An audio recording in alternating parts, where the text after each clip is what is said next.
Herkese merhaba. Kıymetli izleyenler, bahçemizde bir tane 5-6 yıllık bir urmudut ağacımız var.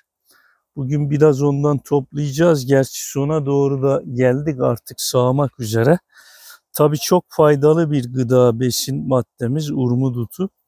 Ben kısaca faydalarını sizlere anlatmak istiyorum. Hem de bulabildiğimiz kadar bir miktarda toplayalım. Toplarken de faydalarını kısaca anlatayım. Tabii urmudutu çok faydalı bir gıdamız dedik. Özellikle mesela çocukken büyüklerimiz bize ağzımız yara olduğu zaman, tabii yaz mevsimi ise bize urmudutu yedirirlerdi. Böyle ağız yaralarına iyi gelen bir meyvemiz. Yani ağız yaralarına iyi geliyor. Yine B, C, D vitamini açısından da zengin bir meyvemiz dut. Şimdi de tam mevsimi tabii ki. İmkan buldukça yemek lazım.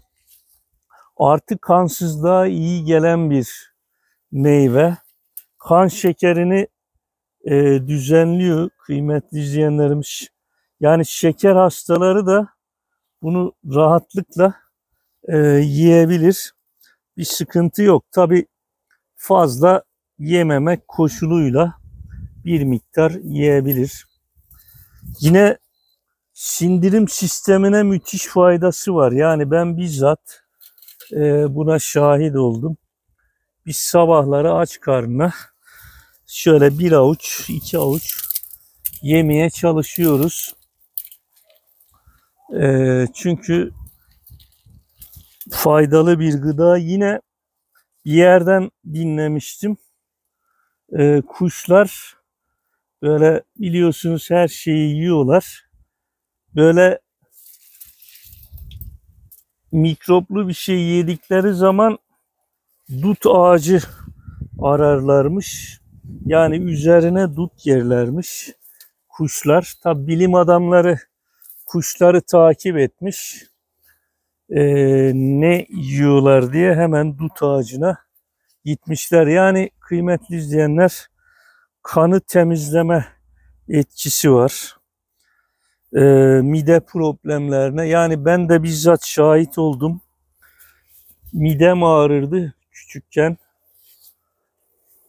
Bir gün aç karnına dut yedim. Yani o gündür bugündür midemde herhangi bir ağrı yok çok şükür.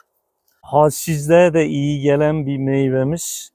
Yine kolesterole iyi geliyor dut.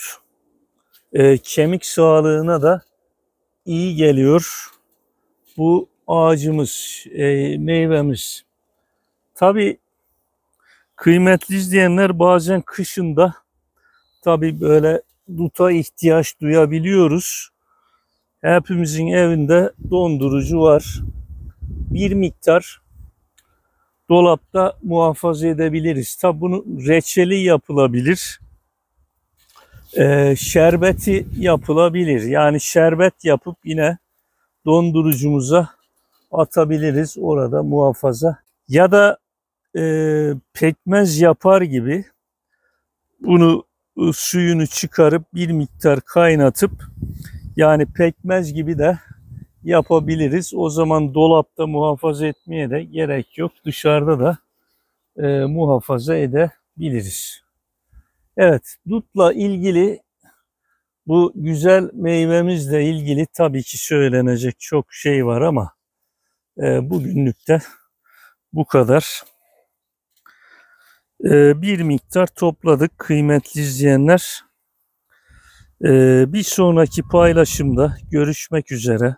Hoşça kalın.